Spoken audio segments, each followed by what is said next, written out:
Dari kecil gue taunya Dedi itu adalah DEDI gitu. Jadi gue taunya bokap gue namanya Dedi. Ternyata Dedi itu adalah bapak dalam bahasa Inggris. Aku kecil manggil orang tuaku papi sama mami. Gua biasa manggil bapak gua tuh Beh, kalau nggak papa gitu. Papa atau dad. Antara dua itu. Saya kalau manggil papa saya itu dengan papa. Dimana orang Sumatera biasanya bapak, aku sendiri papa. Biar dikira orang kaya aja gitu, panggilnya papa. Gue itu manggil bapak gue tuh dengan panggilan om. Gue dari kecil di kandungan nyokap sampai usia 25 tahun itu gue gak pernah ketemu bapak gue sama sekali. Gimana caranya numbuhin percaya diri gitu. Pernah satu hari gue berantem dulu, gue tinggal di kampung. Dibully gitu sama anak-anak itu. Nangis pulang. Sama bokap. Bukannya dimarahin, suruh balik lagi. Lawan gitu. Kan kamu laki-laki, kamu lawan gitu. Ketika dia katakan kejujuran adalah sebuah kehormatan. Itu juga yang paling saya ingat gitu. Gue tuh stres mau kawin kan. Gue waktu itu kawin muda juga. Umur gue juga baru 24 tahun kalau nggak salah. Terus bapak gue nyamperin gue. Dia bilang gini, "Lu stres ya?" "Iya, tenang, nggak usah dipikirin. Yang pertama emang selalu begitu. Ntar kedua, ketiga udah enak." Awal acting aja kita satu dunia ini nggak ada mikir buat masuk ke acting. Kan biasa selalu ada orang tuh kayak buat apa, nggak jelas. Tapi dia tipe orang yang langsung kayak, "Oke, let's do it. Silahkan kita coba, aku dukung kamu dari belakang." Papaku tuh nggak pernah say no ke aku, maksudnya secara kalau emang masih bagus buat aku dan dia lihat sesuatu yang aku suka dari musik, dari acting, dia support. My number one fan tuh papa. Nonton pacuan kuda bareng gitu, kayak diajak gitu, terus diperkenalkan, ini anak saya gitu. Papa saya kan kebetulan juga inilah orang tuh banyak yang kenalin gitu. Jadi ketika dia membanggakan anaknya ketika waktu pacuan kuda tuh kayak senang banget lah gitu. Nih anak saya nih, tuh indah lah menurut saya. Tiba-tiba bapakku ngajak aku jam 12 malam gitu. Jam 12 sampai jam 1 malam gitu. Aku tuh masih kecil, masih 4 tahun apa 5 tahun gitu. Diajak nongkrong ke tukang ini bandrek gitu tuh, masih bubur kacang hijau bandrek sama telur setengah mateng.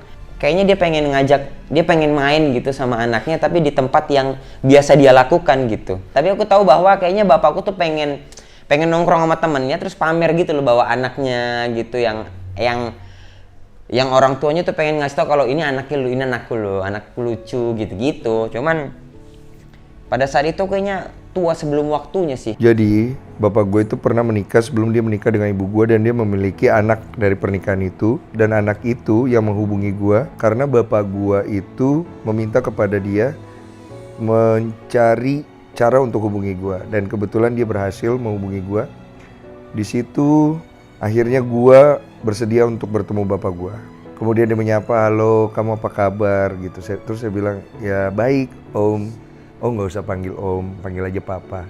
"Iya Om." Gue tetap ngejawab kayak gitu karena gue ngerasa emang gue nggak ngerasa deket gitu loh.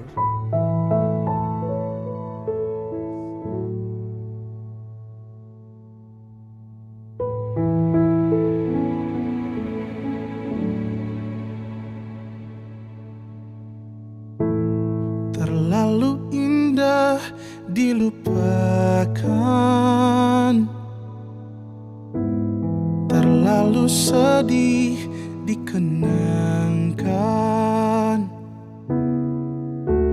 Setelah aku jauh berjalan dan kau ku tinggalkan,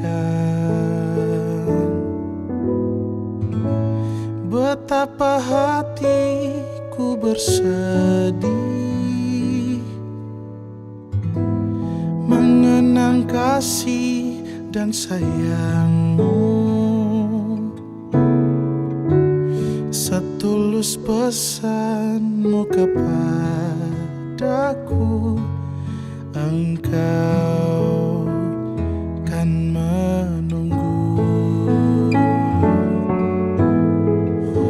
Andaikan kau datang kembali,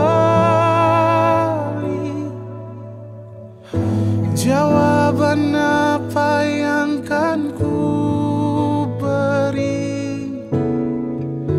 Adakah jalan yang kau temui untuk kita kembali lagi? Bersinarlah bulan purnama, seindah serta tulus cintanya. Bersinarlah terus sampai nanti lagu ini ku akhiri.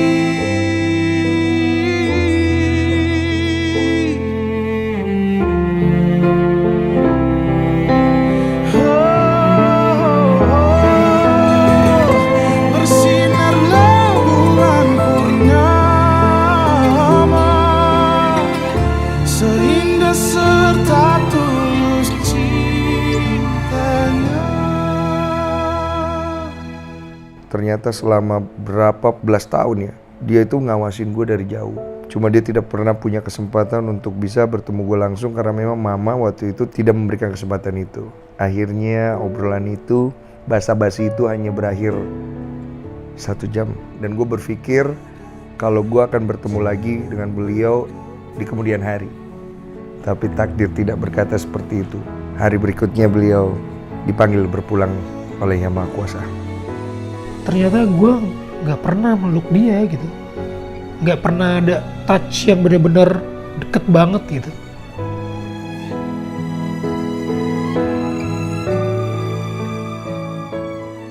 Support system dari papa tuh gede banget, dan tanpa dia aku beneran nggak mungkin ada di sini.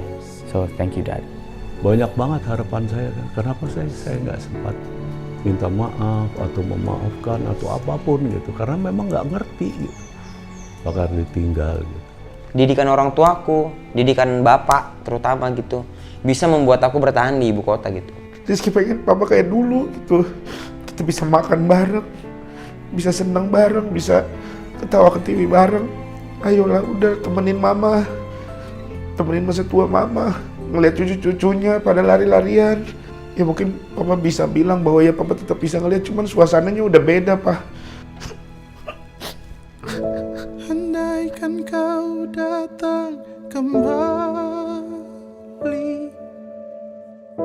jawaban apa yang kan ku beri? Adakah jalan yang kau temui untuk kita kembali lagi? Bersinarlah bulan purnama, seindah serta tulus cintanya. Bersinarlah terus sampai nanti. Oh, oh. Bersinarlah terus sampai nanti. Bersinarlah terus sampai nanti. Lagu ini ku akhiri.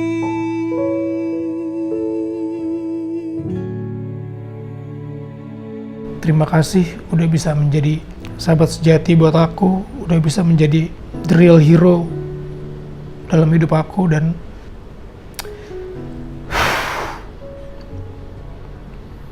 I miss you so much. Aku mau ucapin terima kasih dan mau bilang kalau Indra sayang sama papa. Terima kasih banyak. Dan jangan merasa bersalah kalau tidak akhirnya bisa menjadi bagian penting dalam hidup saya karena keadaan. Terima kasih banyak, walaupun sejenak, tapi engkau tetap bapakku. B, sehat-sehat terus dan terus bikin orang lain tertawa. You're always my idol, and thank you for all the support that you give me. I love you so much, Dad. You're really my best friend. Not only my dad. Papi, insyaallah masuk surga terindahnya. Dan mudah-mudahan kita bisa ketemu. Rizky kangen banget sama papa. Mungkin papa adalah satu-satunya manusia yang pengen Rizky peluk saat ini.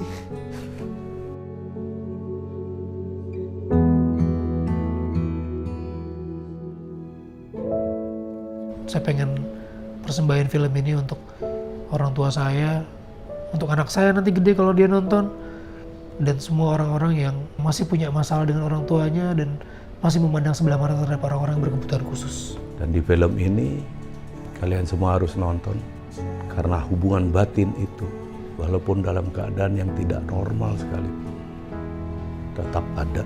Pada dasarnya memang film ini emang udah bagus banget sih. Ini deg-degan sih, sampai sekarang masih deg-degan, dan gue waktu itu merasa tertantang untuk memerankan salah satu karakter di situ. Ketulusan dari seorang ayah yang punya kekurangan, punya keterbelakangan yang dia berikan kepada seorang anak wanita yang membuat saya terpanggil untuk ikut memberikan kontribusi di dalam film ini. Menjadi, bisa dibilang persembahan secara tidak langsung, cinta, kasih sayang seorang anak, kalau amit-amit ayahku diperlakukan seperti itu, sampai ujung hidupku, aku bakal membalas semuanya. Dari film ini aku cuma pengen bilang ke semua orang gitu di dunia kalau orang tua tuh akan melakukan apapun untuk anaknya. Di film ini kan kita diberikan contoh nyata gitu ya, dengan orang dengan keadaan yang spesial, kita bilang seperti itu. Tapi dia bisa merawat anaknya dengan baik gitu, dan saya sebagai seorang ayah gitu kayak saya nggak mau kalah gitu. Saya pengen banget jadi papa yang spesial buat anak-anak saya nanti, seperti yang Papa Dodo lakukan buat anaknya.